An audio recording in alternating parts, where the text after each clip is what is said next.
नमस्कार दोस्तों, स्वागत है आप सभी का 10 नंबरी ज्ञान के एक और स्पेशल एपिसोड में। दोस्तों, आज हर इंसान प्राणवायु के चक्कर में दर दर भटक रहा है। कोरोना काल में सबसे ज़्यादा जिसकी ज़रूरत पड़ी है वो है ऑक्सीजन। और ये बच्चा बच्चा जानता है कि ऑक्सीजन हमें सिर्फ पेड़ों से मिलती है। हालांकि ऑक्सीजन बनती है, लेकिन सिर्फ पेड़ों से ही नेचुरल ऑक्सीजन मिलती है।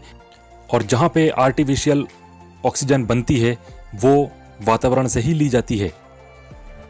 फिर उसको शुद्ध करके और उसका एक नियमित एक उपचार होता है, एक नियमित उसका एक तरीका होता है, और इसके बाद शुद्ध करके वो सिलेंडर में भरी जाती है। फिर हमें ऑक्सीजन सिलेंडर में हमको लगाया जाता है। तो दोस्तों, बने रहिए हमारे साथ और देखते रहिए 10 नंबरी ज्ञान, जिसमें आज हम बात करेंगे दुनिया के ऐसे 10 पेड़ों के बारे में जो सबसे ज़्यादा ऑक्सीजन बनाते हैं। 10वें नंबर पर है बांस। बांस एक ऐसा पेड़ है जो भारत के हर प्रांत में पाया जाता है। ये लगभग 25 से 30 मीटर तक ऊंचा होता है और इसके पत्ते लंबे होते हैं। लेकिन शायद आप ये जानकर आश्चर्य में पड़ जाएंगे कि बांस के भी स्वास्थ्यवर्धक गुण होते हैं। इसके अलावा बांस के रोगों के उपचार में भी काम आते हैं। अगर इसके उपचार के गुणों के बारे में जानने लगे तो ये एपिसोड 1 घंटे का हो जाएगा। ये ऑक्सीजन बहुत प्रचुर मात्रा में पैदा करता है और वातावरण को शुद्ध भी करता है। 9वें नंबर पर आता है आम का पेड़।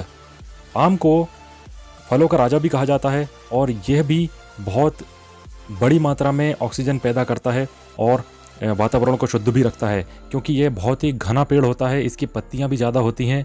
इसी वजह से ये खाना ज़्यादा बनाता है अपने लिए और ऑक्सीजन भी ज़्यादा बनाता है, और ये हमेशा हरा रहता है। इसके नीचे बैठने से ठंडी छाँव भी मिलती है और ठंडी हवा भी मिलती है। यह बहुत ही गुणकारी पेड़ होता है।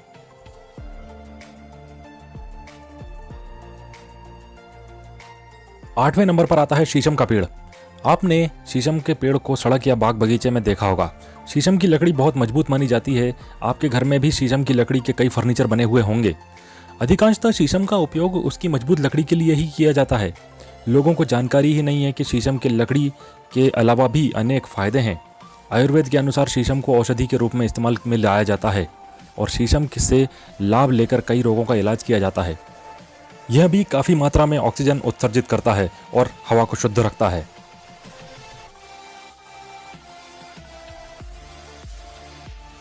7वें नंबर पर है तुलसी का पौधा। भारत के अधिकांश घरों में तुलसी के पौधे की पूजा की जाती है। हमारे ऋषियों को लाखों वर्ष पूर्व तुलसी के औषधीय गुणों का ज्ञान था, इसलिए इसको दैनिक जीवन में प्रयोग हेतु इतनी प्रमुखता से स्थान दिया गया है। आयुर्वेद में भी तुलसी के फायदों का विस्तृत उल्लेख मिलता है और ये ऑक्सीजन भी बहुत मात्रा में उत्सर्जित करता है।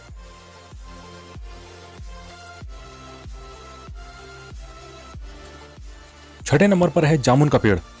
भारतीय आध्यात्मिक कथाओं में भारत को जम्बू द्वीप यानी जामुन की धरती के तौर पर भी कहा गया है।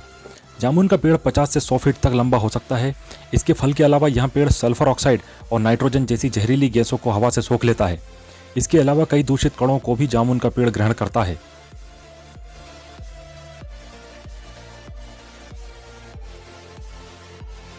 पांचवें नंबर पर है अर्जुन का पेड़। अर्जुन के पेड़ के बारे में कहते हैं कि यह हमेशा हरा भरा रहता है। इसके बहुत से आयुर्वेदिक फायदे हैं। इस पेड़ का धार्मिक महत्व भी बहुत है और कहते हैं कि यह माता सीता का पसंदीदा पेड़ है।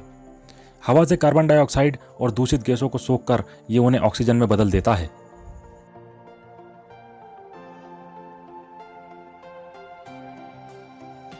चौथे नंबर पर है अशोक का पेड़। अशोक का पेड़ न सिर्फ ऑक्सीजन उत्पादित करता है, बल्कि इसके फूल पर्यावरण को सुगंधित रखते हैं और इसकी खूबसूरती को बढ़ाते हैं। यह एक छोटा सा पेड़ होता है जिसकी जड़ एकदम सीधी होती है।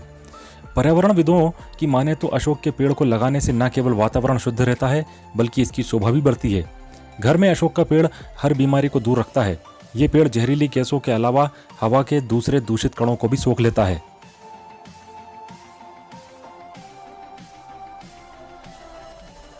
तीसरे नंबर पर है नीम का पेड़। एक और पेड़ जिसके बहुत से फायदे हैं, नीम का पेड़। इस पेड़ को एक एवरग्रीन पेड़ कहा जाता है और पर्यावरणविदों की माने तो यह एक नेचुरल एयर प्यूरिफायर है। ये पेड़ प्रदूषित गैसों जैसे कार्बन डाइऑक्साइड, सल्फर, नाइट्रोजन को हवा से ग्रहण करके पर्यावरण में ऑक्सीजन को छोड़ता है। इसकी पत्तियों की संरचना ऐसी होती है कि यह बड़ी मात्रा में ऑक्सीजन उत्पादित कर सकता है। ऐसे में हमेशा ज़्यादा से ज़्यादा नीम के पेड़ लगाने की सलाह दी जाती है। इससे आसपास की हवा में शुद्धता रहती है।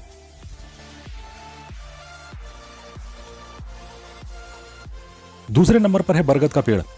इस पेड़ को भारत का राष्ट्रीय वृक्ष भी कहा जाता है। इसे हिंदू धर्म में बहुत पवित्र भी माना जाता है। बरगद का पेड़ बहुत लंबा हो सकता है और यह पेड़ कितनी ऑक्सीजन उत्पादित करता है, ये उसकी छाया कितनी है उस पर निर्भर करता है। इसकी जड़ें तक ऑक्सीजन देती हैं और यह कम से कम 20 घंटे ऑक्सीजन उत्सर्जित करता है।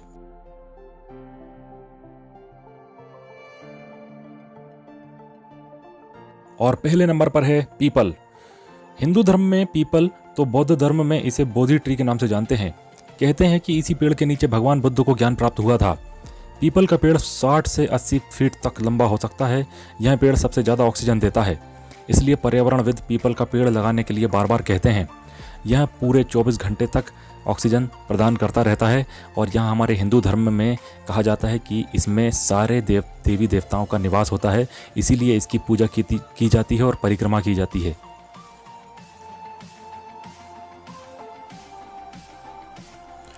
तो ये थे हमारे 10 पेड़ जिनसे सबसे ज़्यादा ऑक्सीजन डेवलप होती है, सबसे ज़्यादा ऑक्सीजन जो पेड़ बनाते हैं।